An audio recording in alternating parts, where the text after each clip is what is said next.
आज हम बात करेंगे कमर्शियल बैंक और सेंट्रल बैंक के डिफरेंस के बारे में।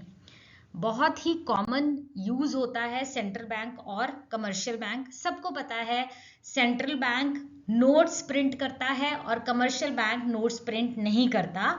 ये जनरल कॉन्वर्सेशन में आता है, लेकिन हम एक बार करके इनके डिफरेंसेस को कंसिडर करेंगे।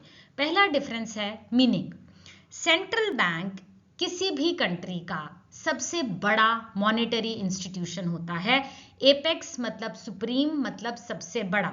जैसे हम एक स्कूल या कॉलेज की बात करें तो उसके जो प्रिंसिपल होते हैं वो उस इंस्टीट्यूट के सबसे बड़े अथॉरिटी होते हैं। उसी तरह से जो हमारा सेंट्रल बैंक है वो पूरे मॉनेटरी इंस्टीट्यूशन का सबसे बड़ा अथॉरिटी होता है। कंट्री के सारे बैंक्स का वो बैंक है। हम जाते हैं एक बैंक में अपना काम करवाने, पैसे डिपॉजिट करने, विड्रॉ करने, उसी तरह से वो सब बैंक्स का बैंक कौन है? उन सब बैंक्स का हेड कौन है? Central bank. All commercial banks work under the control of central bank. सारा का सारा कंट्रोल, सारा का सारा मुद्दा जो है वो सेंट्रल बैंक के हाथ में है। सेंट्रल बैंक ही इंस्ट्रक्शंस देता है तो कमर्शियल बैंक काम करता है। तो सारा कंट्रोल जो है वो सेंट्रल बैंक के हाथ में है। सारा banking system, entire banking system of a country का सारा कंट्रोल कैसे किया जाएगा, उसके ऑपरेशंस, उसका काम कैसे होगा, रेगुलेशन कैसे होगा, बाकी के बैंक्स को डायरेक्शंस कैसे देनी है, वो सारा का सारा काम हमारे सेंट्रल बैंक का है। कहने का मतलब सारा monetary structure of the country, उस कंट्री में कितना पैसा चल रहा है, कितने नोट्स प्रिंट हो रहे हैं, कितने बैंक्स फंक्शन कर रहे हैं, उन बैंक्स को क्या क्या इंस्ट्रक्शंस देने हैं, वो सारा का सारा हेडेक जो है वो सेंट्रल बैंक का ही होता है। कमर्शियल बैंक एक ऐसा फाइनेंशियल इंस्टीट्यूशन है जो आम जनता से, मेरे और आपके जैसे कॉमन लोगों से डिपॉजिट एक्सेप्ट करता है। फालतू का पैसा है, आप उसको लॉकर में ना रखिए, आप उसको बैंक में डिपॉजिट कीजिए। तो कौन से बैंक में जाओगे? कमर्शियल बैंक में जाओगे। इसके अलावा कमर्शियल बैंक लोन भी ऑफर करते हैं लोगों को, कॉमन लोगों को, जनरल पब्लिक को, मेरे और आपके जैसे लोगों को लोन चाहिए तो भी कमर्शियल बैंक देता है। अब वो लोन हमें अपनी कंजम्पशन के लिए चाहिए, किसी को शादी करनी है, किसी को घर बनाना है, किसी को बिजनेस चलाना है, इन्वेस्टमेंट पर्पस हो, कंजम्पशन पर्पस हो, लोन लेना है, कमर्शियल बैंक देगा। कमर्शियल बैंक हमारे पूरे देश के बैंकिंग सिस्टम का एक यूनिट है, एक सदस्य है। सेंट्रल बैंक पूरे बैंकिंग सिस्टम का हेड है और कमर्शियल बैंक बैंकिंग सिस्टम का एक यूनिट है। सेकेंड पॉइंट है ओनरशिप का।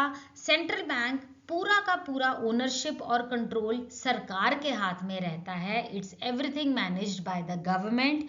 इसको स्टेट ओन्ड इंस्टीट्यूशन भी कहते हैं। स्टेट का मतलब यहाँ सरकार माना जाएगा।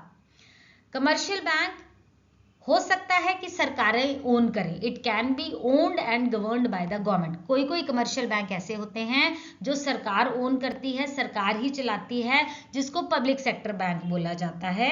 लेकिन कुछ कमर्शियल बैंक ऐसे भी होते हैं जिनको ओन और गवर्न प्राइवेट सेक्टर करता है, सरकार नहीं करती। ऐसे बैंक्स को प्राइवेट सेक्टर बैंक्स बोला जाता है। तो कमर्शियल बैंक स्टेट ओन्ड माने कि सरकार ओन्ड भी हो सकते हैं और प्राइवेट ओन्ड भी हो सकते हैं, लेकिन सेंट्रल बैंक सिर्फ और सिर्फ सरकार का ही होता है। नेक्स्ट पॉइंट है स्टेटस। इसका क्या स्टेटस है सेंट्रल बैंक का एक कंट्री में? वो सुप्रीम है, वो सबसे बड़ा है, एपेक्स सबसे बड़ा हेड है मनी मार्केट का, money structure of the country का, एंटायर बैंकिंग सिस्टम का सबसे सुप्रीम अथॉरिटी होता है सेंट्रल बैंक। सेंट्रल बैंक से ऊपर कुछ भी नहीं होता। कमर्शियल बैंक बैंकिंग स्ट्रक्चर का एक यूनिट है, एक बैंक है जो सेंट्रल बैंक के अंडर काम करता है। सारा का सारा कंट्रोल सेंट्रल बैंक का होता है। सेंट्रल बैंक ही कमर्शियल बैंक को इंस्ट्रक्शंस देता है और हर कमर्शियल बैंक को सेंट्रल बैंक ही कंट्रोल करता है। तो इसका स्टेटस, सेंट्रल बैंक का स्टेटस बहुत ज्यादा बड़ा है। Next is the number of banks. Central bank एक देश में एक ही होता है। ऐसा क्यों है? क्योंकि उसका काम ही बहुत विशेष और विचित्र है।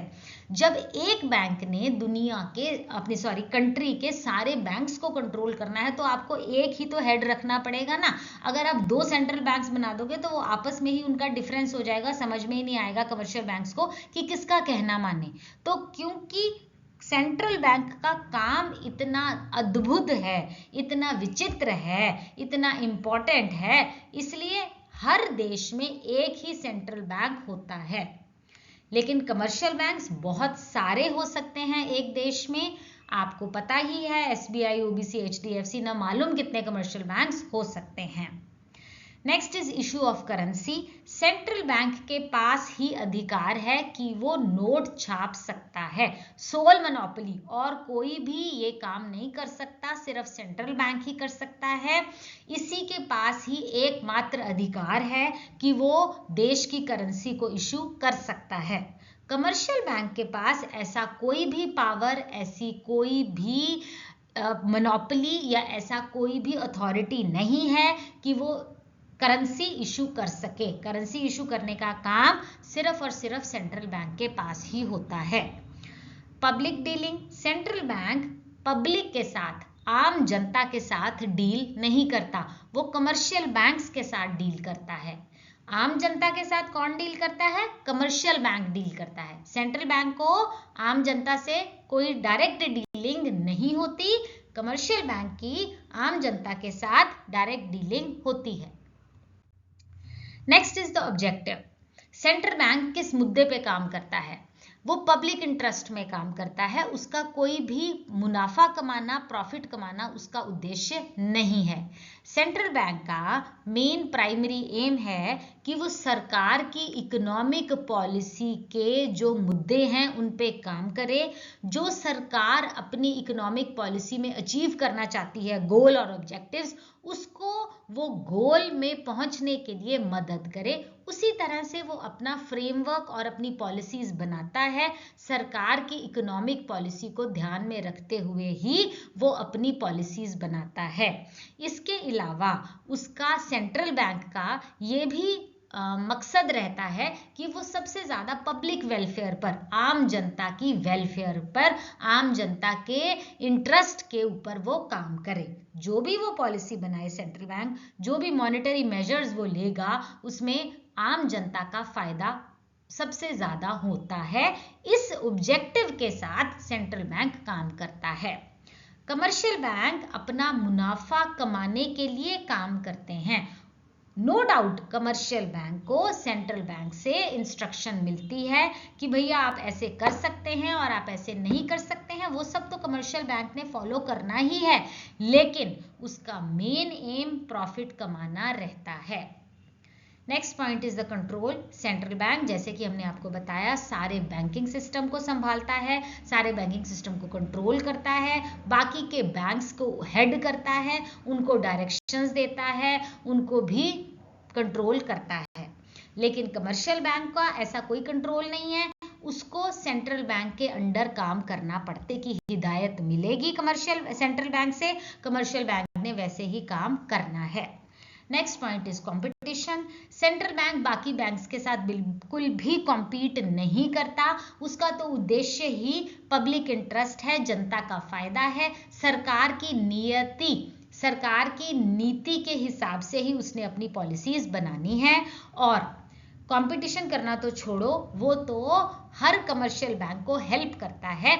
अगर उसको किसी भी चीज में कभी पैसे की जरूरत पड़ जाती है तो भी सेंट्रल बैंक के पास ही आता है। It is called the lender of last resort. तो हर तरह से वो मददगार साबित होता है हर कमर्शियल बैंक के लिए। लेकिन कमर्शियल बैंक्स आपस में कम्पीट करते हैं, एक कमर्शियल बैंक दूसरे कमर्शियल बैंक के साथ कम्पीट करेगा, सेंट्रल बैंक के साथ कम्पीट नहीं करेगा, क्योंकि सेंट्रल बैंक तो सबसे बड़ा है, सबसे ऊपर है, ठीक है ना। आपस में ये लोग कम्पीट कर सकते हैं अपने इंटरेस्ट को लेकर, अपने फायदे को लेकर, कभी ये स्कीम निकाल दी तो कभी वो स्कीम निकाल दी। Next point is the foreign exchange. Custodian of foreign exchange reserves of a country. सारा का सारा फॉरेन एक्सचेंज रिजर्व जो है वो सेंट्रल बैंक के पास ही होता है। लेकिन कमर्शियल बैंक को अगर फॉरेन एक्सचेंज में काम करना है तो हर कमर्शियल बैंक को सेंट्रल बैंक की पहले अप्रूवल लेनी पड़ेगी। They act as dealers of foreign exchange. Central bank की हिदायतों के अंदर रहकर ही वो फॉरेन एक्सचेंज में डील कर सकता है। तो हमारा आर्टिकल यहीं खत्म होता है। There are a little more points which I would like to extend. Clearing house, central bank जो है it controls the credit and functions as the clearing house of the other banks. Central bank क्या करता है, बाकी के banks को अगर कोई चेक क्लियरिंग में, कोई पैसे में प्रॉब्लम आ रही है, क्रेडिट में प्रॉब्लम आ रही है, तो वो उसमें भी क्लियरिंग हाउस का काम करता है। लेकिन जो कमर्शियल बैंक है वो भी ये काम कर सकता है किन्हीं केसेस में, लेकिन इस केस में वो अपने दम पर ये काम नहीं करता, सेंट्रल बैंक का रिप्रेजेंटेटिव बनकर ही काम करता है। Next is the banker of the banks. Central bank जो है वो banker of the commercial banks है। It is a banker to the government. हर बैंक का बैंक कौन है, सेंट्रल बैंक। गवर्नमेंट का बैंक कौन है, सेंट्रल बैंक। कमर्शियल बैंक्स क्या करते हैं, they are suppose to keep a certain percentage of the total deposits with the central bank as cash reserves. They are bankers to the general public. अगर हम commercial bank किसका bank है, तो वो आम जनता का बैंक है, लेकिन हर कमर्शियल बैंक को थोड़ा सा डिपॉजिट जो है वो सेंट्रल बैंक के पास रखना पड़ता है, उसको हम कैश रिजर्व कहते हैं। Next is the bank of the government. All the banking work of the government is conducted by the central bank. सरकार का सारा बैंक का काम कौन करेगा, सेंट्रल बैंक करेगा। और ये जो कमर्शियल बैंक है ये चाहे तो, अगर सेंट्रल बैंक चाहे तो वो थोड़ा सा काम सरकार का इनसे करवा सकता है, लेकिन ये अपने बलबूते पर नहीं करते हैं, ये रिप्रेजेंटेटिव ऑफ सेंट्रल बैंक बनकर ही करते हैं। Next is emergency. Central bank helps commercial banks at the time of emergency. अगर कोई इमरजेंसी की सिचुएशन आ जाती है, आपातकाल में भी सेंट्रल बैंक, किसी एक कमर्शियल बैंक के ऊपर कुछ प्रॉब्लम आ जाती है, तब भी सेंट्रल बैंक उसकी हेल्प करता है, लेकिन कमर्शियल बैंक इस तरह का कोई भी फंक्शन परफॉर्म नहीं करता। तो आज का आर्टिकल यही खत्म होता है। आई होप मैंने अच्छे से समझाया है। कोई डाउट हो तो प्लीज़ आप कमेंट सेक्शन में पूछ सकते हो। प्लीज़ मेरे चैनल को लाइक कीजिए, सब्सक्राइब कीजिए। Thank you for watching. Stay safe, stay blessed.